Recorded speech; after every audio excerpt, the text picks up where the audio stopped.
മാഷേ, ആ. നമ്മുടെ ഇസ്രയേൽ ഫലസ്തീൻ സംഘർഷം അത് അവസാനിപ്പിക്കണമെങ്കിൽ രണ്ടും രണ്ട് രാജ്യങ്ങളായിട്ട് പ്രത്യേക ഐഡൻറ്റിറ്റിയിൽ ഉണ്ടാകണമെന്നാണ് ഐക്യരാഷ്ട്രസഭ മുന്നോട്ട് വെച്ച ഒരു ഒരു 80 വർഷം മുമ്പുള്ള ഒരു ആശയമാണ്. ഇസ്രയേൽ അത് അംഗീകരിച്ചു, അവരൊരു രാഷ്ട്രം രൂപീകരിച്ചു, അവർക്ക് സർക്കാരുണ്ടായി, സൈന്യമുണ്ടായി, എല്ലാം ഉണ്ടായി. ഫലസ്തീൻ ഇപ്പോഴും ആ ആശയം അംഗീകരിച്ചില്ല. അവർ ഇസ്രയേൽ അടങ്ങുന്ന വിശാലമായ രാഷ്ട്രം അവർക്ക് വേണമെന്നുള്ളതാണ് പലസ്തീൻ്റെ നില. അന്ന് മുതൽ തുടങ്ങിയതാണ് രണ്ട് രാഷ്ട്രങ്ങൾ തമ്മിലുള്ള സംഘർഷം. ഇപ്പോൾ കഴിഞ്ഞ ദിവസം ഐക്യരാഷ്ട്രസഭയിൽ ഇത്തരത്തിലൊരു യോഗം ചേർന്ന് ഈ 2 സ്റ്റേറ്റ് എന്ന് പറയുന്ന കൺസെപ്റ്റ് അംഗീകരിക്കുന്ന തരത്തിൽ. അപ്പോൾ അതിൽ ഒട്ടുമിക്ക രാജ്യങ്ങളും ആ ഒരു സങ്കല്പത്തെ അനുകൂലിക്കുന്നു. പക്ഷേ അവർ അനുകൂലിക്കുന്നവർ ഒരേ സമയം ഒരു നിലപാടുകൂടി എടുക്കുന്നതാണ് ഇവിടെ പ്രസക്തമാകുന്നത്. ഗസയിൽ നിന്ന് ഹമാസ് പോകണം, അവിടെ സമാധാനത്തിന് അന്തരീക്ഷത്തിന് തുരങ്കം വയ്ക്കുന്നത് ഹമാസാണ്. ഹമാസ് ആയുധം ഉപേക്ഷിക്കണം, ആയുധം പലസ്തീന് കൈമാറണം, അവിടുന്ന് ഇസ്രായേൽ സേനയും പിൻവാങ്ങണം. പലസ്തീൻ എന്ന് പറയുന്ന രാഷ്ട്രം അല്ലെങ്കിൽ ഗസ എന്ന് പറയുന്ന സ്ഥലം, അവിടെയൊക്കെ പലസ്തീൻകാർക്ക് തന്നെ പൂർണ്ണ അധികാരവും സ്വാതന്ത്ര്യവും കൊടുത്തുകൊണ്ട് ഈ പ്രശ്നം പരിഹരിക്കണമെന്നാണ് നിലപാട്. പക്ഷേ ഇസ്രായേലും അമേരിക്കയും ആ സമ്മേളനം ബോയ്ക്കോട്ട് ചെയ്തു, അവർ അംഗീകരിക്കുന്നില്ല. ഇസ്രായേൽ ഇപ്പോൾ പറയുന്നത് അവർ ഈ ഗസയും പലസ്തീനും അവർ അംഗീകരിക്കുന്നില്ല.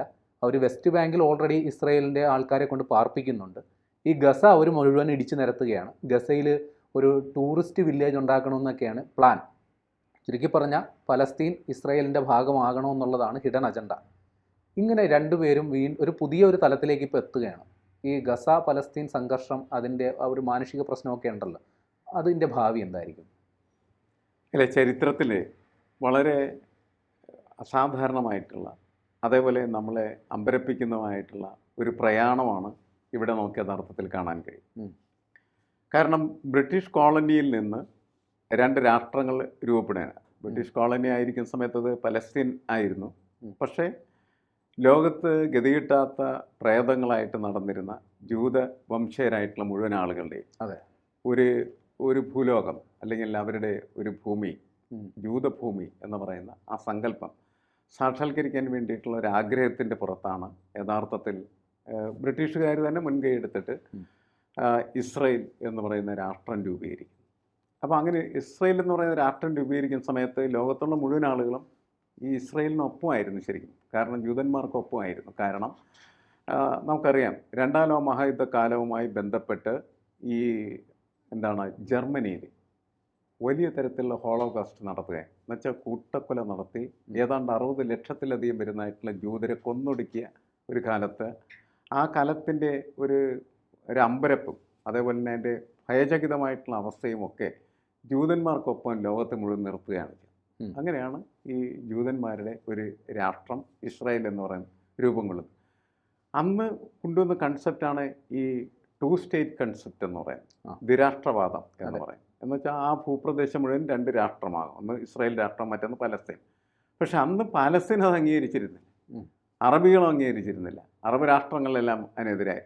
അന്ന് തുടങ്ങിയ സംഘർഷം അവസാനം ഇപ്പോൾ എത്തിയപ്പോൾ എന്താ സ്ഥിതി? ഇപ്പോൾ എത്തിയപ്പോൾ പാലസ്തീൻ തന്നെ ഇല്ലാതായി. പലസ്തീനെ ആക്രമിക്കുന്നു, അല്ലേ? 10,000-കണക്കിന് കുട്ടികൾ തന്നെ അവിടെ കശാപ്പ് ചെയ്യപ്പെട്ടു. ഈ യുദ്ധം നടക്കുന്ന സമയത്ത് ലോകത്തെ ഏറ്റവും വലിയ മനുഷ്യാവകാശ ലംഘനം നടന്ന ഒരു പ്രദേശമാണ്. മനുഷ്യരെ ഇങ്ങനെയൊക്കെ ചെയ്യാൻ പാടുണ്ടോ എന്ന് നമുക്ക് വളരെ ഭീതിയോടുകൂടി തന്നെ ചോദിക്കേണ്ട ഒരു സാഹചര്യമുണ്ട്. ഇപ്പോഴും ദിവസം ഭക്ഷണത്തിൽ നിൽക്കുന്ന ആളുകളെയൊക്കെ ഇസ്രായേൽ സൈന്യം വെടിവെച്ച് കൊല്ലുന്ന വാർത്ത നമ്മൾ കേട്ടുകൊണ്ടിരിക്കുന്നത്. അവർ ഭക്ഷണത്തിനൊക്കെയാണ് പാത്രമായിട്ടൊക്കെ നിൽക്കുന്നു. പെട്ടെന്നാണ് അവിടെ എന്തെങ്കിലും ഉന്തും തള്ളുമൊക്കെ ഉണ്ടാകുന്നത്, ഉടനെ തന്നെ ഇസ്രായേൽ സൈന്യം ഒരു വെടിവെച്ച് കൊല്ലുകയാണ് ചെയ്യുന്നത്. ലോകം ഇത്ര വികസിച്ചു എന്ന് പറയുമ്പോഴും ഇതേപോലെ ക്രൂരമായ മനുഷ്യവിരുദ്ധമായിട്ടുള്ള പ്രവർത്തനം നടത്തുന്നതിന് യാതൊരു അറപ്പുമില്ലാത്ത ചങ്കുള്ള മനുഷ്യർ ഉണ്ട് എന്ന് നമ്മൾ തിരിച്ചറിയാണ് ചെയ്യുന്നത്. ആ കഷ്ടാവസ്ഥയിൽ എത്തി നിൽക്കുകയാണ് ചെയ്യുന്നത്. പക്ഷേ ഇവിടെ വന്ന ചരിത്രത്തിൻ്റെ തിരുവെന്താണ്? 2 സ്റ്റേറ്റ് അംഗീകരിക്കായിരുന്നത് പലസ്തീനായിരുന്നു നേരത്തെ. അതിൻ്റെ ഒരു ദുരന്തമാണ് ഈ യുദ്ധങ്ങളും തർക്കങ്ങളും മുഴുവനുണ്ടായി. അവസാനം ഇപ്പോൾ 2 സ്റ്റേറ്റ് അംഗീകരിക്കാൻ അവർ തയ്യാറായി. അപ്പോൾ അത് തയ്യാറില്ല, ഇസ്രായേൽ തയ്യാറില്ല. അത് വലിയ അധിനിവേശത്തിൻ്റെ ഒരു പ്രശ്നമാണ് ശരിക്കും പറഞ്ഞാൽ. ഇപ്പോൾ ഇസ്രായേൽ എന്ന് പറഞ്ഞാൽ പലസ്തീനെ മുഴുവൻ ഇടിച്ചു നിരത്തി ഇല്ലാതായി കഴിഞ്ഞിരിക്കുകയാണ്. വെസ്റ്റ് ബാങ്ക്, നേരത്തെ തന്നെ വെസ്റ്റ് ബാങ്ക് അവരുടെ കസ്റ്റഡിയിലെ, അവിടെയൊക്കെ ജൂത ജനസംഖ്യ വളരെ കൂടുതലായി കഴിഞ്ഞു. ഇപ്പോൾ ഗസയിലേക്ക് വന്നു, ഗസയും ഇടിച്ചു നിരത്തി അവിടെയും ജൂതന്മാരെ കൊണ്ട് താമസിപ്പിക്കുന്നു, അല്ലെങ്കിൽ ടൂറിസ്റ്റ് പ്ലേസാക്കി മാറ്റുന്നു. പലസ്തീൻ വേണ്ട എന്നുവെച്ചാൽ ലോക ഭൂപടത്തിൽ നിന്ന് പലസ്തീനെ തുടച്ചു മാറ്റുക എന്ന് പറയുന്ന ഒരു വലിയ ആർത്തിയാണ് യഥാർത്ഥത്തിൽ ഇപ്പോൾ ഇസ്രായേലിൻ്റെ ഭാഗത്ത് നിൽക്കുന്നത്. ആ ആർത്തിയെ സഹായിക്കുന്ന സമീപനമാണ് അമേരിക്ക എടുക്കും. 125 രാഷ്ട്രങ്ങൾ ഇതിനെ യുണൈറ്റഡ് നേഷൻസ് ഓർഗനൈസേഷനിൽ പിന്തുണച്ചു. ഏതിനാണ്? ഈ ടു സ്റ്റേറ്റ് സംവിധാനത്തെ. എന്നുവെച്ചാൽ ലോകത്ത് എങ്ങനെയെങ്കിലും സമാധാനം ഉണ്ടാവട്ടെ എന്ന്. കാരണം പലസ്തീൻ ഇപ്പോൾ മുന്നോട്ട് വെച്ച ആശയം ഏവർക്കും സ്വീകാര്യമാണ്. ഗസയിൽ നിന്ന് ഹമാസ് മാറുക, ഭീകരവാദികൾ അവിടെ നിന്ന് പോവുക. ഭീകരവാദികൾ പോകുന്നതോടൊപ്പം തന്നെ ഇസ്രയേലികളും പോകണം. അവിടെ നിന്ന് ഇസ്രയേൽ സൈന്യവും പോകണം, ഇസ്രയേലികളും പോകണം. ഇത് ഞങ്ങൾ പലസ്തീൻകാരുടെ ഭൂമിയാണ്, ഈ ഭൂമി ഞങ്ങൾക്ക് ജീവിക്കാനായിട്ട് വിട്ടുതരിക, ഇവിടെ സമാധാനം വേണം, അപ്പോൾ അതിന് നിങ്ങളുടെ എല്ലാവരുടെയും സഹായം വേണം എന്നാണ് എനിക്കൊന്ന് പലസ്തീനിലെ ഈ അവിടുത്തെ പ്രധാനമന്ത്രി എന്നൊക്കെ പറഞ്ഞാൽ അതെന്ത് മുസ്തഫ നമുക്ക് അവിടെ ഒരു അധികാരമില്ല, ഒരു സംഭവമില്ല, അവിടെ അങ്ങനെ ഒരു സംവിധാനം ഉണ്ടത്രേ. ശരി. എന്തായാലും അത് നമ്മൾ മനസ്സിലാക്കുന്നിടത്തോളം കാലം അതല്ല മാഷെ, എനിക്കിതിലൊരു ട്വിസ്റ്റായിട്ട് തോന്നുന്നു. അതായത് ഈ ഹമാസ് എന്ന് പറയുന്നത് ഒരു പരിധി വരെ അല്ലെങ്കിൽ ഒരു കാലഘട്ടം വരെ ഇവരുടെ ഈ പ്രതിരോധ നിരയുടെ മുഖമായിരുന്നു. പലസ്തീൻ വാദം അത് ഉന്നയിക്കുന്ന അവർക്ക് ഒരു പരിധി വരെ ജനകീയ പിന്തുണ ഉണ്ടായിരുന്നു. പക്ഷേ ഇവിടെ ജനങ്ങൾ തിരിഞ്ഞു നിൽക്കുകയാണ് ഹമാസിനെതിരെ. അതെന്തായിരിക്കും കാരണം? അതിൻ്റെ കാരണം എന്ന് വെച്ചാൽ, ഒന്ന്, ഈ പലസ്തീൻ ജനത എന്ന് പറയുന്നത് വലിയ പോരാട്ടത്തിൻ്റെ ഒരു പ്രതീകമായിരുന്നു ഒരു ഘട്ടത്തിൽ. അവരുടെ അത്യുജ്വലനായിട്ടുള്ള നേതാവായിരുന്നു യാസർ അറാഫത്ത്, അറിയാം. അതെ അതെ. അപ്പോൾ പാലസ്തീൻ ലിബറേഷൻ ഓർഗനൈസേഷൻ PLO എന്ന് പറയുന്ന ആ സംഭവം അന്ന് ലോകത്തെല്ലാവർക്കും വലിയ സ്വീകാര്യത നേടാൻ കഴിഞ്ഞൊരു പ്രസ്ഥാനം. ഇന്ത്യയൊക്കെ അതിനെ വളരെയധികം സപ്പോർട്ട് ചെയ്തിരുന്നതാണ്. ഇന്ത്യ മാത്രമല്ല, ലോകത്തല്ല. കാരണം ഈ യാസർ അറാഫത്തിൻ്റെ നേതൃത്വത്തിൽ ഒരിക്കലും അക്രമമായിരുന്നില്ല, പ്രതിരോധമായിരുന്നു, സമരമായിരുന്നു. എന്നുവെച്ചാൽ അവരൊരിക്കലും മറ്റുള്ളവരെ ഡിപ്ലോമസി വളരെ ഡിപ്ലോമാറ്റിക്കായിട്ട് യഥാർത്ഥത്തിൽ അവർക്ക് സ്വാതന്ത്ര്യം വേണ്ടുന്നതിനുള്ള പോരാട്ടത്തിന് വഴിയൊരുക്കുന്നത് അതൊരു വിപ്ലവ പോരാട്ടമായിട്ട് തന്നെ കണക്കാക്കപ്പെട്ടിരുന്നു. പക്ഷെ അവരുടെ കയ്യിൽ നിന്ന് ഈ പലസ്തീൻ ലിബറേഷൻ ഓർഗനൈസേഷൻ അറാഫത്തൊക്കെ മരിച്ചു. അത് കഴിഞ്ഞ് ഈ സംഭവം പതുക്കെ തീവ്രവാദികളുടെ കൈകളിലെത്തുകയും ആ തീവ്രവാദികളുടെ സംഘടനയാണ് ഈ ഹമാസ് എന്ന് പറയുന്നത്. പക്ഷെ അപ്പോഴും ഹമാസിന് ഒരു പരിധിവരെ ജനങ്ങളുടെ സപ്പോർട്ടുണ്ടായിരുന്നു. ആ സപ്പോർട്ട് നഷ്ടപ്പെടുന്നത് എനിക്ക് തോന്നുന്നു ഇപ്പോഴത്തെ ഈ പുതിയ യുദ്ധത്തിൻ്റെ കാലത്താണ്. കാരണം ഇസ്രായേൽ ദിവസം പ്രശ്നങ്ങളുണ്ടാക്കുമായിരുന്നു. പലസ്തീനിലെ കുട്ടികൾ കല്ലൊക്കെ വലിച്ചെറിയും, അപ്പുറത്തെന്ന് വെച്ചാൽ ഇസ്രായേൽ അവരെ വെടിവെക്കും. ഇതൊക്കെ നമ്മൾ ടെലിവിഷനിൽ കാണാറില്ല. ഹമാസിനെതിരെയുള്ള ഗുരുതരമായ ആരോപണം അവർ ഈ പലസ്തീൻ വിമോചനം എന്ന പേരിൽ വാസ്തവത്തിൽ നടക്കുന്നത് സമ്പത്താർജിക്കലാണ്. വലിയ രീതിയിൽ അവർക്ക് വിദേശ പണം കിട്ടുന്നു.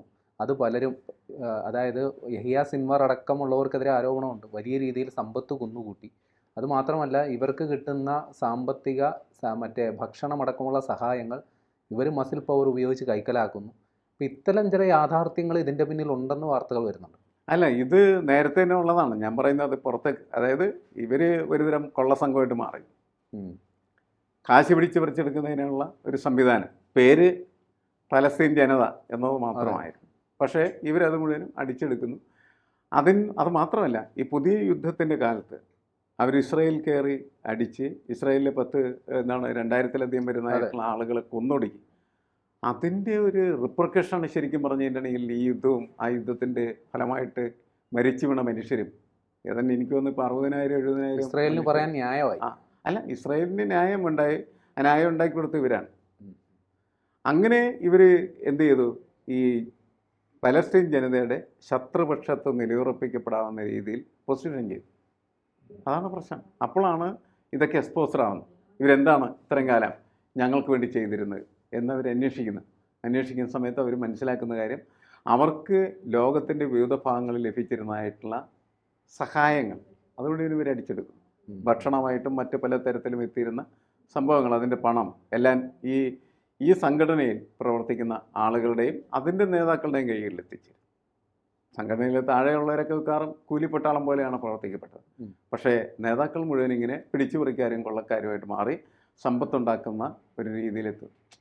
അതിക്ക് മുമ്പുള്ള ഘട്ടം ഇപ്പം നമ്മൾ ഈ PLOയുടെ കാലം എടുക്കുമ്പോൾ പ്രത്യേകം എന്താണ്? അതൊരു വിമോചന പോരാട്ടമാണ്, ആദർശാത്മകമായിട്ടുള്ള പോരാട്ടമാണ്. അങ്ങനെയാണ് ലോകത്തിൻ്റെ മുഴുവനും അങ്ങേരെ അവർക്ക് നേടിയെടുക്കാൻ കഴിയും. പക്ഷേ ഇവരിലേക്ക് തിരിച്ചു വരുന്ന സമയത്ത് ഈ ആദർശാത്മകമായിട്ട് പോരാടിയിരുന്ന ലോക നേതാക്കളുടെ സ്ഥാനത്ത്, അതായത് യാസർ അറാഫത്ത് യുണൈറ്റഡ് നേഷൻസ് ഓർഗനൈസേഷനിൽ കടന്നെന്ന് പ്രഖ്യാപിച്ചൊരു പ്രസ്താവന ഉണ്ട്. വളരെ അത്ഭുതകരവും നമുക്ക് ആവേശഭരിതമാക്കുന്ന കാര്യമാണ്. ഒരു കയ്യിൽ ഒലീവിലെയും മറുകയിൽ യന്ത്രത്തോക്കുമായിട്ടാണ് അദ്ദേഹം കിടന്നത്. എന്നിട്ട് അദ്ദേഹം യുണൈറ്റഡ് നേഷൻസ് ഓർഗനൈസേഷനിലെ അംഗരാഷ്ട്രങ്ങളുടെ പ്രതിനിധികളോട് പറഞ്ഞു, നിങ്ങൾ എൻ്റെ ഈ കയ്യിലുള്ള ഒലീവില നഷ്ടപ്പെട്ടു പോകാതെ അല്ലെങ്കിൽ താഴെ വീണ് പോകാതിരിക്കാനായിട്ട് കാത്തു സൂക്ഷിക്കേണ്ടതാണ് എന്നാണ് പറഞ്ഞത്. ഫലത്തിൽ സംഭവിച്ച അദ്ദേഹത്തിൻ്റെ ഒലീവിലെ പോയി, യന്ത്രത്തോക്കും പോയി. നിസ്സഹായാവസ്ഥയുടെ പ്രതികമായിട്ട് അദ്ദേഹം അല്ല, ആ തോക്ക് പലരുടെ കയ്യിൽ കിട്ടി. ആ തോക്കാണ് ആരെടുത്തത്? ഈ ഹമാസ് എടുത്ത, അല്ലെങ്കിൽ അവർ അക്രമികളായി മാറി. ആ അക്രമികളായി മാറിയ ഹമാസാണ് ഈ ലോകത്തെ ഇങ്ങനെ മാറ്റി തീർത്ത്. ഇത് ജനങ്ങൾ സമ്പൂർണ്ണമായി തിരിച്ചറിഞ്ഞതോടുകൂടിയാണ് അവർ ഹമാസിനെതിരായത്. അതുകൊണ്ട് അവരിപ്പോൾ പറഞ്ഞുകൊണ്ടിരിക്കുന്ന പോകൂ ഹമാസേ, ഞങ്ങളുടെ രാജ്യത്തുനിന്ന് പോകൂ എന്നവർ പറഞ്ഞുകൊണ്ടിരിക്കുകയാണ്.